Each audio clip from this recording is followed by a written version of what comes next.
तो लीजिए प्यारे विद्यार्थियों, आप सबके लिए 11 जून को होने वाला डीएलएड परीक्षा 2026 के लिए प्रथम वर्ष का पाठचर्या में सूचना एवं संप्रेषण तकनीकी का एकीकरण का क्वेश्चन पेपर लेकर आ चुका हूं।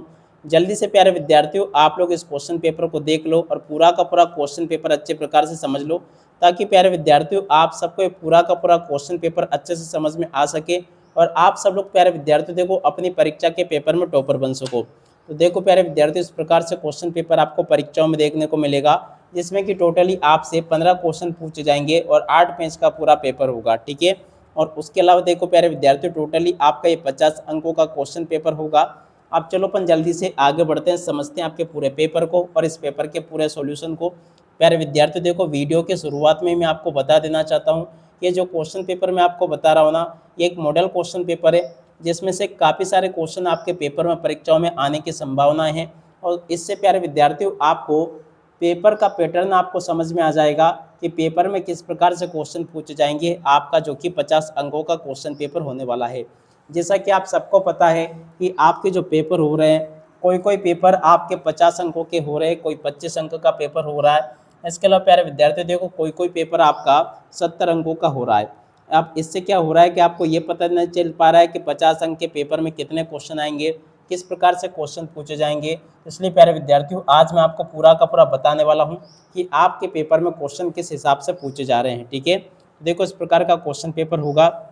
एक बात का विशेष रूप से ध्यान रखना कि प्रश्न क्रमांक 3 से लेके 8 तक के जो अति लघुत्तर प्रश्न हैं, इनके उत्तर आपको 30 शब्दों में देने हैं। ठीक है ना। अभी आपका जो पेपर हुआ उसमें आपके 2 अंक वाले क्वेश्चन के उत्तर आपको 75 शब्दों में देने थे, मगर देखो इसमें स्पष्ट निर्देश दिया गया 3 से लेके 8 तक के जो प्रश्न है ना, उनके उत्तर 30 शब्दों में आपको लिखने हैं। और 9 से लेके 10 तक के जो प्रश्न लिखे हैं, उनके उत्तर आपको कितने 75 शब्दों में देना है, जो कि आपके कितने 3 अंक वाले प्रश्न हैं। ठीक है ना। तो यहाँ पे मैं आपको लिख कर भी बता दूँ कि जो 2 अंक वाले प्रश्न है ना, उनके लगभग आपको उत्तर कितने 30 शब्दों में देने हैं और 3 अंक वाले प्रश्नों के उत्तर आपको 75 शब्दों में देने हैं। और जो 4 अंक वाले प्रश्न हैं, कितने 4 अंक वाले प्रश्न जो होंगे ना, उनके आपको 120 शब्दों में उत्तर देने हैं। और उसके अलावा देखो प्यारे विद्यार्थियों, आपका जो 14 से 15 तक के प्रश्न निबंधात्मक, इनके उत्तर आपको 5 अंक में देने हैं। ठीक है। तो 5 अंक में जिनका उत्तर लिखोगे ना, वो 150 शब्द में होगा। ठीक है। तो इसको इस प्रकार से समझ लेना आप लोग। अब चलो अपन आगे बढ़ते हैं, समझते हैं आपके पूरे पेपर में किस प्रकार से क्वेश्चन पूछे जा रहे हैं और कैसे आपको इनको हल कर लेना चाहिए। ये प्यारे विद्यार्थियों देखो, एक मॉडल क्वेश्चन पेपर है, इससे आपको पूरा का पूरा क्वेश्चन पेपर आपको समझ में आ जाएगा। ठीक है ना। तो देखो यहाँ पर क्वेश्चन पूछा है, प्रिंटिंग तकनीक के आधार पर प्रिंटर प्रकार के होते हैं। तो देखो प्यारे विद्यार्थियों, प्रिंटर कितने 2 प्रकार के होते हैं, याद रखना। सोशल मीडिया एक मीडिया है। तो देखो प्यारे विद्यार्थियों, सोशल मीडिया एक किस प्रकार का मीडिया है आपको बताना है। तो देख सकते हो प्यारे विद्यार्थियों, यहाँ पर जो क्वेश्चन लिखा ना, यहाँ पर आपको क्या लिख कर आना होगा। तो देखो प्यारे विद्यार्थियों, सोशल मीडिया एक डिजिटल मीडिया है। तो अगर आप लोग यहाँ पर डिजिटल मीडिया लिख लोगे तो भी आपका सही हो जाएगा। ठीक है ना। तो इस प्रकार से प्यारे विद्यार्थियों आप लोग इसको देख लें और पूरा का पूरा समझ लें। जो जो क्वेश्चन प्यारे विद्यार्थियों आपको मैं पेपर के लिए बता रहा हूँ, उसी प्रकार से क्वेश्चंस आपके पेपर में परीक्षा में पूछे जा रहे हैं। तो आप लोग इनको अच्छे से देख लेना और पूरा का पूरा समझ लेना, क्योंकि देखो जो जो क्वेश्चन अपन यहाँ पर देखेंगे ना, वो इसी प्रकार से क्वेश्चन आपके पेपर में परीक्षा में पूछे जाएंगे। ठीक है। तो आप लोग इनको अच्छे प्रकार से देख लें, ताकि आप सब लोग अपनी परीक्षाओं में इनको लिख कर आ सके। ठीक है। तो ये मैंने आपको बता दिए। और यहाँ पर जो क्वेश्चन प्यारे विद्यार्थियों आपके पेपर में पूछा है, सोशल मीडिया एक संचार मीडिया है। ठीक है ना। तो यहाँ पर प्यारे विद्यार्थियों आपको क्या लिख देना है, संचार आपको याद रखना है।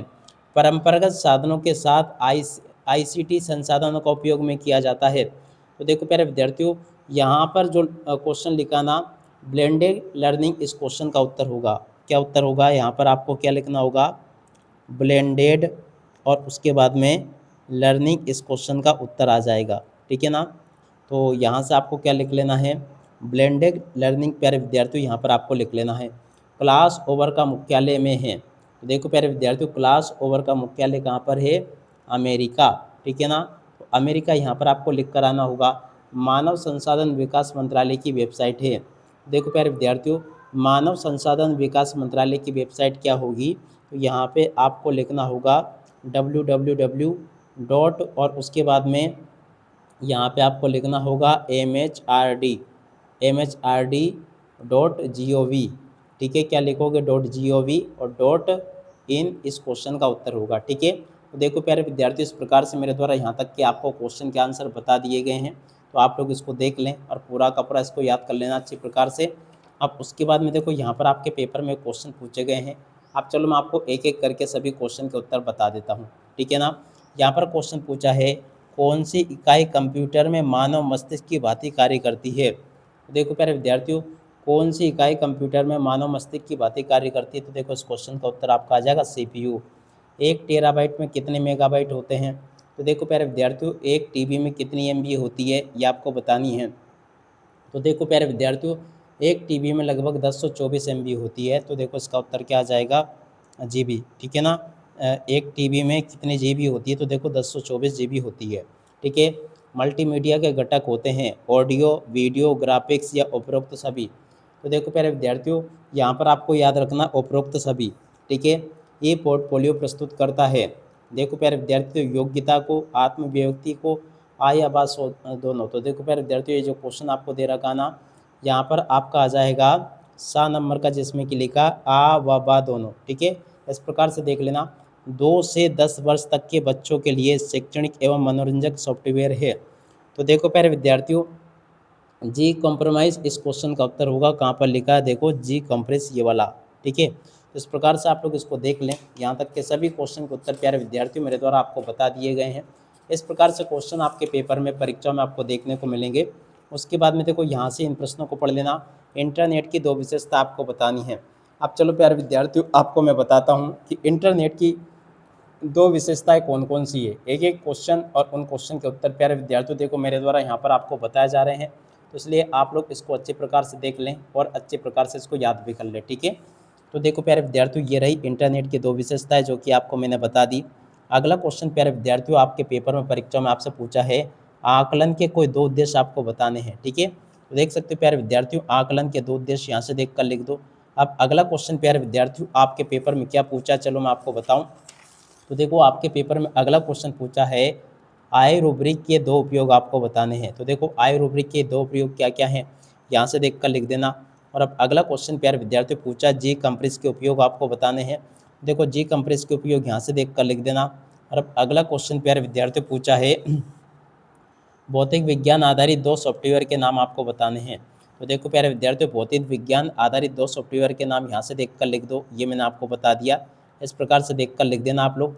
और अब अगला क्वेश्चन प्यारे विद्यार्थियों पढ़ते हैं, क्या दे रखा है, ई लर्निंग के लाभ लिखिए। तो देखो प्यारे विद्यार्थियों, ई लर्निंग के लाभ क्या क्या है, यहाँ से देख कर लिख सकते हो आप लोग। और अब अगला क्वेश्चन ई लर्निंग की 3 सीमाएँ। तो देखो प्यारे विद्यार्थियों, ई लर्निंग की 3 सीमाएँ यहाँ से देख कर लिख देना आप लोग। और अब अगला क्वेश्चन प्यारे विद्यार्थियों दे रखा है हार्ड डिस्क के 3 लाभ आपको बताने हैं। तो देखो प्यारे विद्यार्थियों, हार्ड डिस्क के 3 लाभ यहाँ से देख कर लिख देना, ये मैंने आपको बता दिया। हार्ड डिस्क की 3 हानियाँ आपको बतानी। तो देखो इस क्वेश्चन के उत्तर प्यारे विद्यार्थियों यहाँ से आप लोग इसको देख लें और पूरा का पूरा इसको याद कर लेना। और अब अगला क्वेश्चन प्यारे विद्यार्थियों पढ़ते हैं, क्या दे रखा है। यहाँ तक के सभी क्वेश्चन के उत्तर मैं आपको बता चुका हूँ। उसके बाद में देखो इस प्रकार से क्वेश्चन आपके पेपर में, परीक्षा में आपको दे के पूछे जाएंगे। ब्लेंडेड लर्निंग के 4 लाभ आपको बताने हैं। तो देखो प्यारे विद्यार्थियों, ब्लेंडेड लर्निंग के 4 लाभ यहाँ से देख कर लिख देना, ये मैंने आपको बता दिया पूरा का पूरा। और उसके बाद में देखो ब्लेंडेड लर्निंग के 4 दोष पूछे गए, तो इनको यहाँ से देख लेना। क्लास बेसिस के 4 विशेषता आपको बतानी, इसको यहाँ से देख लो। और उसके बाद में देखो क्लास मेकर की 4 विशेषताएं जो कि आपसे प्रश्न नंबर 12 में पूछी है, इस प्रकार से देख सकते हो ये। तो देखो क्लास मेकर की 4 विशेषता यहाँ से देख लेना, ये मैंने आपको बता दिया। करके सीखने से होने वाले 4 लाभ आपको बताने हैं। ठीक है, तो करके सीखने से होने वाले 4 लाभ यहाँ से देख लेना। और अब अगला क्वेश्चन प्यारे विद्यार्थियों पढ़ते हैं, क्या दे रखा है ये अपन ने पढ़ ही लिया था शायद। तो देखो 13वें क्वेश्चन के उत्तर को यहाँ से देख लेना। सहकारी अधिगम की प्रमुख विशेषता आपको बतानी। तो देखो सहकारी अधिगम की विशेषता यहाँ से देख कर लिख देना। शिक्षा में सोशल मीडिया का महत्व आपको बताना। तो देखो शिक्षा में सोशल मीडिया का महत्व यहाँ से देख कर लिख देना। और अब अगला क्वेश्चन प्यारे विद्यार्थियों पढ़ते हैं, क्या दे रखा है, देख सकते हो यहाँ पर आपके पेपर में क्वेश्चन दे रखा है सहकारी अधिगम की प्रमुख विशेषता आपको बतानी है। तो देखो प्यारे विद्यार्थियों, यहाँ तक के क्वेश्चन मैंने वैसे आपको बता दिए थे। इंटरनेट एवं इंटरनेट में अंतर आपको बताना। तो देखो इंटरनेट और इंटरनेट में अंतर यहाँ से देख कर लिख देना, ये मैंने बता दिया। आई कॉन्सेप्ट क्या है, तो देखो आई कॉन्सेप्ट क्या है, इस क्वेश्चन के उत्तर को यहाँ से देख कर लिख देना। ये भी प्यारे विद्यार्थियों आपको मैं बता चुका हूँ। ठीक है, इस प्रकार से प्यारे विद्यार्थियों देख सकते हो आपके पेपर में आने वाले सभी क्वेश्चन और उन क्वेश्चन के उत्तर मैं आपको बता चुका हूँ। एक भी क्वेश्चन का उत्तर प्यारे विद्यार्थियों देखो यहाँ से आपका मिस नहीं होगा। ठीक है, आप इसी के साथ में इस वीडियो को यहीं पर पूरा करते हैं। नमस्कार, जय हिंद, जय भारत।